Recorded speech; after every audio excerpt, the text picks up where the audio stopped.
सिंध में बरबरियत जो हिकिड़ो माहौल पैदा कयो वियो आहे,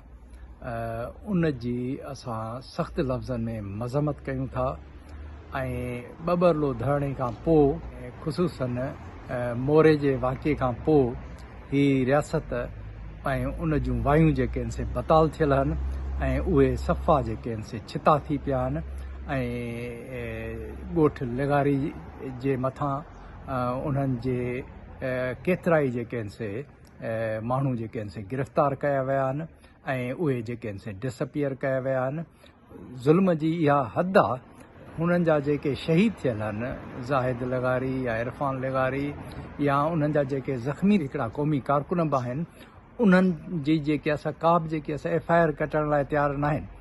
ऐं बावजूदि उन जे जो मज़लूमनि जी FIR बि कोन था कटनि, पर जेको आहे सो उन्हनि जे ख़िलाफ़ु जेके आहिनि से रियासत जेको आहे सो बरबरियत ऐं ज़ुल्म जो जेको आहे सो हिकिड़ो सिलसिलो शुरू करे छॾियो आहे। ऐं जेके बि माण्हू ग़ैरतमंद माण्हू आहिनि, जेके माण्हू पंहिंजे वतन जे लाइ, पंहिंजे धरती जे लाइ, पंहिंजे दरिया जे लाइ ऐं हिन कारपोरेट फार्मिंग जे ख़िलाफ़ु जेके आहिनि से एहतजाज पंहिंजो रिकॉर्ड कराइनि था, पुरअमन तरीक़े सां जेके आहिनि से जदोजहद कनि था, त उन्हनि खे जेको आहे सो ही ज़ुल्म ऐं बरबरियत जो जेको आहे सो शिकार था बणाइनि। सिंध पुलिस खे ख़ुसूसन IG सिंध खे शर्म अचणु खपे, सिंध गवर्नमेंट खे शर्म अचणु खपे त अहिड़ी दलाली जेके असां करण खां हिननि खे ॿुॾी मरणु खपे। ऐं एॾी जेके असां दलाली कनि था जो सिंध जा जेके आहिनि से सवनि जे तइदाद में जेके आहिनि से क़ौमी कारकुन जेको बि एहतजाज करे थो, जेको बि आवाज़ उथारे थो,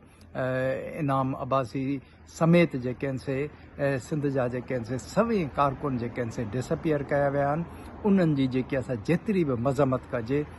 ओतिरी घटि आहे। हिननि जो जेको सो तालुक यज़ीद वारे कुड़म सां आहे, यज़ीद वारे क़िबले सां आहे, छाकाणि त जेके माण्हू हुसैनियत जे लाइ जदोजहद कनि था, जेके माण्हू पंहिंजे पाणी जे लाइ जदोजहद कनि था, जेके माण्हू सिंध जे वसीलनि जे फुरलुट जे ख़िलाफ़ु जदोजहद कनि था, उनखे जेको आहे सो ही रियासत ऐं उन जा कारिंदा, उन्हनि जा दलाल जेके आहिनि से उन्हनि खे डिसअपियर कनि था, उन्हनि खे जेके आहिनि से टार्चर जो जेको आहे सो शिकार बणाइनि था, जिन जी जेतिरी बि जेकी असां मज़म्मत कजे ओतिरी घटि आहे। असां वर्ल्ड सिंधी कांग्रेस जे तरफ़ां